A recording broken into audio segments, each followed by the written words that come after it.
सी voters का सर्वे देश को चौंकाया।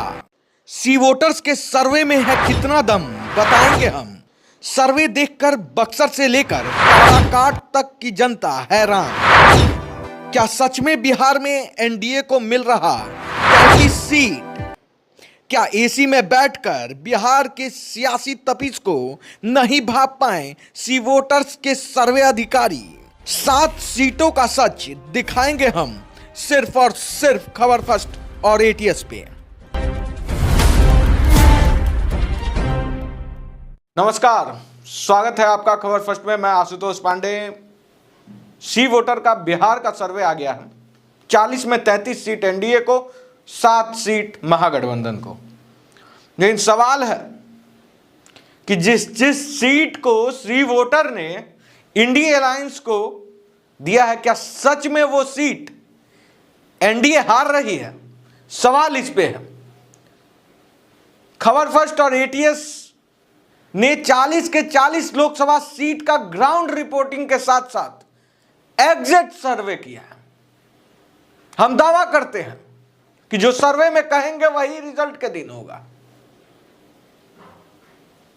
एक एक सीट बात करेंगे आज। सभी काराकाट, बक्सर, जहानाबाद, पाटलिपुत्रा, औरंगाबाद, किशनगंज, अररिया, ये सभी सीटें इंडिया अलायंस की तरफ शिफ्ट होते नजर आ रही है, ऐसा दावा है सी वोटर सर्वे का। लेकिन सवाल उठता है, एक एक सीट को हम एनालिसिस करेंगे।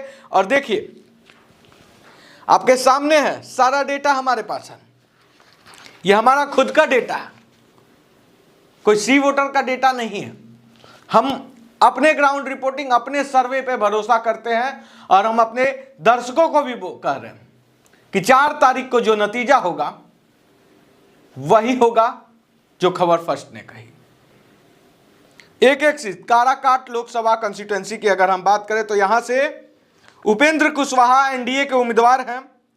राजा राम सिंह या कल राजा राम कुशवाहा यहां से आरजेडी के उम्मीदवार हैं और इंडिपेंडेंट इस बार बहुत बड़ा रोल निभा रहा। पवन सिंह यहां से इंडिपेंडेंट चुनाव लड़ेंगे। तो इस परिस्थिति में काराकाट लोकसभा कंस्टिट्यूएंसी जो है वो सी वोटर सही कह रहा है या गलत, उस पे अगर हम बात करें तो पिछली बार जो काराकाट लोकसभा कंस्टिट्यूएंसी में विनिंग मार्जिन था एनडीए का, वो महज 50,217 वोट का था। लेकिन इस बार पवन सिंह के आ जाने के बाद ये सीट दिल्ली के ऑफिस में बैठ के जो सर्वे कर रहे हैं उनको लग रहा है कि फंसते नजर आ रहा है, क्योंकि वहां एसी में बैठ के सर्वे करना बहुत इजी होता है डेटा पे, लेकिन जब ग्राउंड पे आइएगा तो उसका असर हर दिन बदल रहा है। कभी वही वोटर्स पवन सिंह के तरफ जाते दिख रहा है, कभी उसी वोटर्स को राष्ट्रभक्ति जग जाती है, राम मंदिर याद आ जाता है। तो उस परिस्थिति में वो उपेंद्र कुशवाहा की तरफ झुकते नजर आ रहे हैं। और आपको जानना, एक बात बहुत महत्वपूर्ण है जानना, कि काराकाट लोकसभा कंस्टिट्यूएंसी में ओबीसी वोट बैंक का बहुत बड़ा रोल है। अब वो ओबीसी वोट बैंक जो उपेंद्र कुशवाहा का वर्षों से रहा है। तो इस स्थिति में अगर हम देखें तो काराकाट लोकसभा कंस्टिट्यूएंसी में पवन सिंह के एंट्री होते ही वहां पे अब जो फाइट है वो बहुत ही क्लोज होगा। लेकिन मैं आपको बता दूं कि 10,000 से 20,000 कहीं क्यों ना विनिंग मार्जिन हो, लेकिन वहां से बीजेपी एनडीए सीट निकालने में कामयाब हो जाएगी। काराकाट लोकसभा कंस्टिट्यूएंसी के बाद हम बक्सर की ओर रुख करते हैं। अगर हम बक्सर की बात करें तो यहां से मिथिलेश तिवारी एनडीए के उम्मीदवार हैं। अब महागठबंधन से सुधाकर सिंह। बक्सर ऐसे भी देखिए, बक्सर में जो इस बार बक्सर का लोकसभा, यहां से अश्वनी कुमार चौबे 2 बार, मतलब यहां से अश्वनी कुमार चौबे चुनाव लड़ा करते थे, लेकिन इस बार उनका टिकट काट के मिथिलेश तिवारी को दिया गया। अब देखिए, जो दिल्ली में बैठे हुए हैं और जो बिहार का सर्वे कर रहे हैं उनको लग रहा है कि अश्वनी कुमार चौबे के नहीं रहने से बक्सर सीट फंस जाएगा, ब्राह्मणों का वोट शिफ्ट हो जाएगा, ब्राह्मण इस बार बीजेपी को वोट नहीं करेंगे। लेकिन बक्सर में ऐसा है ही नहीं माहौल। 1-2% हो सकता है, लेकिन ऐसा नहीं है बक्सर। और एक बात, बीजेपी का जो कोर वोटर होता है वो शीर्ष नेतृत्व जिसको भी कह दे वोट उधर ही गिरता है। अब बक्सर में आपको मैं बता दूं, पहला भी मेरा जो सर्वे आया था उसमें भी हमने बक्सर को एनडीए को ही दिया था, और इस बार भी एनडीए ही यहां से मार्जिन कर रही है, और लगभग 1 लाख वोटों से यहां से मिथिलेश तिवारी जीत जाएंगे इस चुनाव को। किस सर्वे में, मतलब सी वोटर्स का सर्वे देखने के बाद यह वीडियो बनाना मैं बहुत आवश्यक इसलिए समझा कि क्या सोचकर बक्सर लोकसभा कंस्टिट्यूएंसी में महागठबंधन के सुधाकर सिंह को जिता रहे हैं आप? यही नहीं समझ में आ रहा। क्या उपेंद्र कुशवाहा सुधाकर सिंह का प्रचार करेंगे या पार्टी के शीर्ष नेतृत्व के खिलाफ चले जाएंगे? ऐसा कुछ नहीं। तो इस परिस्थिति में मैं आपको बता दूं फिर से एक बार, बक्सर लोकसभा कंस्टिट्यूएंसी में वोटर जो है बीजेपी का वो बीजेपी के तरफ है, और मिथिलेश तिवारी वहां से लगभग 1 लाख वोट से जीत रहे हैं। तो काराकाट और बक्सर लोकसभा कंस्टिट्यूएंसी का रिजल्ट 4 तारीख को आएगा, और उस दिन यह साफ होगा कि सी वोटर सही है या एटीएस या खबर फर्स्ट। लेकिन मैं आपको बता दूं, जो मैं बता रहा हूं, चुनाव इर्द गिर्द हो सकता है 1 लाख मार्जिन ना हो विनिंग का, 80,000 हो जाए, 70,000 हो जाए, लेकिन जीत एनडीए की होगी, इसमें कोई संशय नहीं है, कोई किंतु परंतु नहीं है। तीसरा लोकसभा कंस्टिट्यूएंसी की अगर हम चले तो जहानाबाद लोकसभा कंस्टिट्यूएंसी की अगर हम बात करें, देखिए यहां से चंद्र ईश्वर चुनाव लड़ रहे हैं एनडीए से, और सुरेंद्र प्रसाद लड़ रहे हैं महागठबंधन से। देखिए ये सीट जो है, ये सीट फस्तिया नजर आ रहा है। यहां पे सी वोटर्स का गणना जो है वो सही है, लेकिन ये सही क्यों दिख रहा है इस पे भी मैं बात करूंगा, क्योंकि 2014-2019 का उन्होंने डेटा को एनालिसिस किया। उस डेटा को एनालिसिस एसी रूम में बैठ के करने के बाद उस डेटा के अकॉर्डिंग 40 से 45,000 का मार्जिन था। 40 से 45,000 का जो मार्जिन 2019 में विनिंग परसेंटेज था, उसको उन्होंने इधर उधर किया। उसके बाद ये सीट देखा कि क्लोज फाइट है, तो इसे इंडिया अलायंस को दे देते हैं, शायद जीत जाए। यहां पे मैं बता रहा हूं, यहां पे मुझे भी संशय है कि जहानाबाद लोकसभा कंस्टिट्यूएंसी में बहुत क्लोज फाइट देखने को मिलेगा। मतलब विनिंग जो भी पार्टी जीतेगी 10 से 15,000 वोट का मार्जिन होगा। तो अभी मैं इस सीट पे जो कौन जीतेगा, सुरेंद्र प्रसाद या चंद्रेश्वर, सस्पेंस बरकरार है। लेकिन मैं आपसे वादा करता हूं 10 दिन के अंदर इस सीट का भी एग्जैक्ट ओपिनियन पोल दूंगा। जहानाबाद एक बार मैं फिर से विजिट करूंगा और वहां की जनता का नब्ज टटोलने की कोशिश करूंगा, और जिस दिन मुझे हकीकत पता चल जाएगी आपके सामने जरूर रखूंगा। जहानाबाद के बाद पाटलिपुत्रा लोकसभा कंस्टिट्यूएंसी की हम बात करें तो यहां से जो एनडीए के उम्मीदवार हैं रामकृपाल यादव, मीसा भारती आरजेडी से। देखिए मैं एक बात बता दूं, सी वोटर के सर्वे में पाटलिपुत्रा जो सीट है मीसा भारती जीतते नजर आ रही है, लेकिन हकीकत साफ उल्टा है। पाटलिपुत्रा लोकसभा कंस्टिट्यूएंसी से रामकृपाल यादव को हराना बहुत मुश्किल है मीसा भारती के लिए। आप कह सकते हैं नामुमकिन है। और जो पाटलिपुत्रा की जनता सोचती है, शायद सी वोटर उसको नहीं समझ पाया। वहां की जनता का साफ तौर पे कहना है कि बर्थडे हो या श्राद्ध या हो शादी, रामकृपाल यादव हमेशा मौजूद रहते हैं। सिंपैथी है लोगों का उनके साथ। भाजपा का अपना वोट बैंक तो है ही, यादव वोट बैंक भी रामकृपाल यादव के साथ है, लगभग 30%। अब वहां पे सी वोटर्स दिखा रहा है कि रामकृपाल यादव चुनाव हार जाएंगे। क्या यह पॉसिबल है? पिछली बार का अगर हम मार्जिन बता देखें तो पिछली बार फाइट क्लोज था, 37,219 वोट से रामकृपाल यादव जीते थे। उसके बाद भी लालू प्रसाद यादव जब चुनाव लड़े थे तो लालू प्रसाद यादव भी 2009 में यहां से हार गए थे। तो इस परिस्थिति में पाटलिपुत्रा लोकसभा कंस्टिट्यूएंसी कैसे मीसा भारती जीत सकती है, जबकि वहां पे हारी और हारने के बाद मीसा भारती सिर्फ चुनाव में पाटलिपुत्रा लोकसभा कंस्टिट्यूएंसी में जाती है।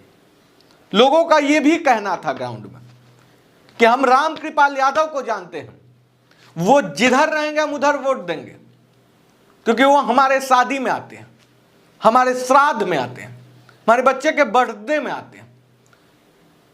तो अगर ये सारी चीजों को आप देखिएगा, एनालिसिस कीजिएगा, तो कुछ लोग ऐसे होते हैं जो घूमते भी हैं साथ में लेकिन वोट नहीं देते हैं। हम उन्हें डिकॉर्ड करते हैं। जो मीसा भारती के साथ हैं वो भी मीसा भारती को वोट नहीं करेंगे लोकसभा कंस्टिट्यूएंसी में, ऐसा भी देखने को मिल रहा है। तो इस परिस्थिति में यह सीट क्लोज फाइट होगा, लेकिन रामकृपाल यादव जीत जाएंगे। नोट करके रखिएगा, 4 तारीख को कमेंट जरूर कीजिएगा कि सी वोटर वर्सेस खबर फर्स्ट एटीएस में जीता कौन। औरंगाबाद लोकसभा कंस्टिट्यूएंसी की अगर हम बात करें तो यहां से एनडीए से सुशील सिंह है, महागठबंधन से अभय कुशवाहा। औरंगाबाद लोकसभा कंस्टिट्यूएंसी की अगर हम डेटा की बात करें, अब यहां से देखिए, यहां पे औरंगाबाद लोकसभा कंस्टिट्यूएंसी भी सी वोटर्स शिफ्ट कर दिया इंडिया अलायंस की तरफ, जबकि हमारा डेटा बोलता है कि 1 लाख प्लस वोट से यहां से जीत जाएंगे सुशील सिंह। अब बताइए कि वो पिछले 2014 की अगर हम बात करें तो औरंगाबाद लोकसभा कंस्टिट्यूएंसी में 7,86,274 वोट पड़ा था, 51% वोट। 2019 में 53% वोट, 2024 में 52% वोट पड़ने का आशंका है। ऐसे स्थिति में औरंगाबाद में 11,31,917 वोट खबर फर्स्ट के अकॉर्डिंग पोल होना चाहिए। उस परिस्थिति में ऐसा नहीं है कि हम बोल रहे हैं कि इंडिया अलायंस का वोट नहीं है या हवा नहीं है, 33% वोट इंडिया अलायंस को मिल रहा है। तो जाहिर सी बात है हवा है फील्ड पे।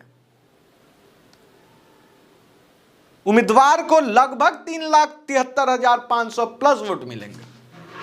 लेकिन सवाल उठता है कि एनडीए का भी तो हवा है, चिराग फैक्टर है, मोदी फैक्टर है, नीतीश कुमार का अपना कुनवा का वोट है जो। तो इस परिस्थिति में राम मंदिर मुद्दा है, हिंदुत्व मुद्दा है, विकासिक मुद्दा है, राष्ट्रवादिक मुद्दा है। तो ये सारी चीजों को अगर मिलाइएगा और नब्ज टटोलिएगा सच में जनता के, औरंगाबाद की जनता को, तो पता चलेगा कि 48% जनता जो साइलेंट वोटर्स हैं, बीजेपी का बहुत वोट बैंक साइलेंट भी है। सी वोटर्स चकमा इसलिए खा गई औरंगाबाद में क्योंकि उनको उन्हीं से सामना हुआ जो कि इंडिया अलायंस के थे। लेकिन बीजेपी और नीतीश कुमार का वोट बैंक बहुत साइलेंट है, लगभग 48% वोट बीजेपी को यहां से मिलेगा, एनडीए को मिलेगा। इस परिस्थिति में एनडीए को लगभग 5,43,000 वोट मिल सकता है। मार्जिन जो रहेगा 169 का रहेगा, लेकिन फिर भी मैं, क्योंकि सी वोटर्स के पास संसाधन की कमी नहीं है, ना लोगों की कमी है, लेकिन फिर भी खबर फर्स्ट और एटीएस अपने काबिलियत के दम पे 1 लाख वोट जरूर बोल रहे हैं। हम दावा कर रहे हैं कि यहां से 1 लाख वोट से औरंगाबाद लोकसभा कंस्टिट्यूएंसी से एनडीए चुनाव जीत जाएगी। अब हम चलते हैं किशनगंज। देखिए किशनगंज लोकसभा कॉन्स्टिट्यूंसी, जो जहां से जीतता है हम जरूर बताते हैं। किशनगंज लोकसभा कॉन्स्टिट्यूंसी से एनडीए से मुजाहिद आलम चुनाव लड़ रहे हैं और doctor Mohammad Javed India alliance या महागठबंधन से उम्मीदवार हैं। आपको बता दूं कि किशनगंज सीट से मार्जिन जो रहेगा विनिंग का 2 लाख प्लस वोट से, यहां से इंडिया अलायंस चुनाव जीत जाएगी। एक तरफा है, या फाइट ही नहीं है।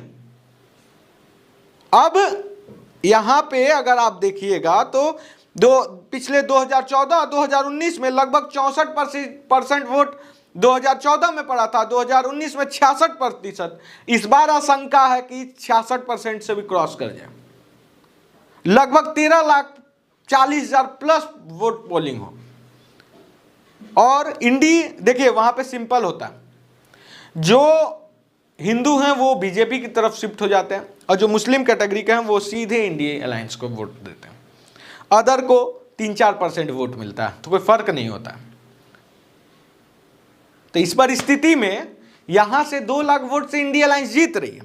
एनडीए को यहां से 40% वोट मिलने का अनुमान है, वहीं इंडिया अलायंस या महागठबंधन को यहां से 55% वोट मिलने का, 5% वोट जो है वो अन्य के खाते में। अगर हम इस आंकड़ों को, प्रतिशत को अगर हम तब्दील कर दें वोटों में, तो लगभग इंडिया अलायंस को 7,39,000 वोट मिलने का आशंका, वहीं एनडीए को 5,37,000। तो मार्जिन आप देख सकते हैं। यहां से किशनगंज सीट सी वोटर्स का जो ओपिनियन पोल था वो सही था, और सिर्फ सी वोटर्स का नहीं, बिहार के 13 करोड़ आवाम से अगर पूछ लीजिएगा कि सबसे सेफेस्ट सीट कौन सा है महागठबंधन के लिए, तो वो बोला जाएगा किशनगंज। कांग्रेस वहां से चुनाव लड़ेगी और जीत जाएगी, कोई डाउट नहीं, क्योंकि वहां का जातिगत समीकरण ही ऐसा। अब देखिए अररिया की ओर शिफ्ट करते हैं। तो अररिया से प्रदीप कुमार सिंह एनडीए से उम्मीदवार हैं और शहनवाज आलम आपके महागठबंधन से हैं। देखिए हम डेटा पे बात करते हैं, जो हमारा डेटा बोलता है हम उस पे चलते हैं। सी वोटर्स, मैं ये नहीं बोल रहा हूं कि सी वोटर्स का सर्वे पूरा गलत है, लेकिन हमारा सर्वे जो है, जो हमने ग्राउंड पे देखा, उससे अलग दिख रहा है। तो इस परिस्थिति में जनता के सामने रखना पड़ेगा उस बात को कि भैया सी वोटर्स कहीं ना कहीं आप मिस्टेक कर रहे हो, या फिर मैं भी मिस्टेक कर सकता हूं। तो 2004 तारीख को पता चल जाएगा, क्योंकि हमने एक एक लोकसभा कॉन्स्टिट्यूंसी का एक एक चप्पा छान मारा है। हमने उस साइलेंट वोटर्स की नब्ज को टटोला है, जिसके हाथों में जो 4 तारीख को जो वोट देने जा रहे हैं वो किसको देंगे, वहां तक हम पहुंचे हैं। इस दावे के साथ हम हर सीट का ओपिनियन पोल निकाल रहे हैं। मुझे नहीं लगता कि इतनी क्लियरिटी होगी। 4 तारीख को तो पता चल जाएगा, दूध का दूध पानी का पानी हो जाएगा। हाथ कंगन तो आरसी क्या, 4 तारीख को देख लेंगे। देखिए यहां पे जो मार्जिन रहने वाला है वो लगभग 80 से 85 हज़ार का मार्जिन रहेगा, विनिंग मार्जिन। और अगर हम अररिया लोकसभा कॉन्स्टिट्यूंसी की बात करें तो 2024 में 65% वोट पड़ने का आशंका है। इंडिया अलायंस को लगभग 44% वोट मिलते नजर आ रहा है, वहीं 50% वोट एनडीए को भी मिल रहा है। तो किस तरह से हम कह सकते हैं कि यहां से अररिया शिफ्ट हो रहा है इंडिया अलायंस की तरफ। अररिया में मैं मानता हूं कि मार्जिन कम है। देखिए फाइट कहां हो रहा है मैं बता दे रहा हूं। लोग बोल रहे हैं कि पूर्णिया में फाइट हो रहा है, पूर्णिया में फाइट ही नहीं है। पूर्णिया में त्रिकोणीय समीकरण जैसे ही पनपा, वहां से संतोष कुशवाहा का जीतना तय हो गया, क्योंकि पप्पू यादव जिस वोट बैंक को कोलैप्स कर रहे हैं, जिस वोट बैंक को अपनी ओर शिफ्ट कर रहे हैं, वो वोट बैंक 60% आरजेडी का महागठबंधन का, और जो बीजेपी का कोर वोटर्स है वो कहीं नहीं शिफ्ट होंगे, वो रैली में घूमेंगे, पप्पू यादव जिंदाबाद का नारा लगाएंगे, लेकिन जिस दिन वोट देने का बात आएगा वो सीधे एनडीए प्रत्याशी को वोट देंगे। तो इस परिस्थिति में पूर्णिया सीट पे कोई फाइट नहीं है। फाइट है कटिहार में।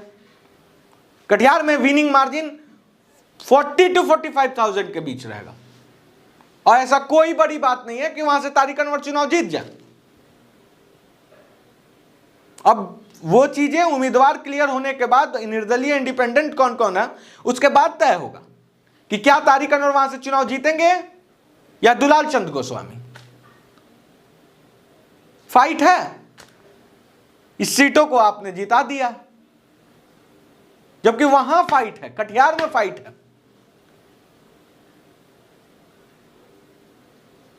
तारिक अनवर कटिहार में जो होल्ड रखे हुए हैं वहां पे फाइट है, लेकिन सी वोटर्स का सर्वे में क्लीन दे दिया गया, क्योंकि जमीनी हकीकत वहां पे जानते हैं दो खेमे में है। एक तरफ जो एनडीए उम्मीदवार, एनडीए समर्थक है, वो खुला एनडीए को वोट पड़ेगा, लेकिन जो महागठबंधन के समर्थक हैं वो भी एक तरफा गिराएंगे। तो ऐसे में अब देखना होगा कि महागठबंधन और एनडीए का वोट काटने वाले और सभी उम्मीदवार कौन कौन से हैं, उसके बाद वहां का सर्वे निकल पाएगा। ऐसे नहीं बता सकते हैं आप कि कौन जीत रहा है कौन हार रहा है। अगर कोई निर्दलीय उम्मीदवार अच्छा खड़ा नहीं हुआ तो तारिक अनवर की जीत निश्चित हो जाएगी। फिर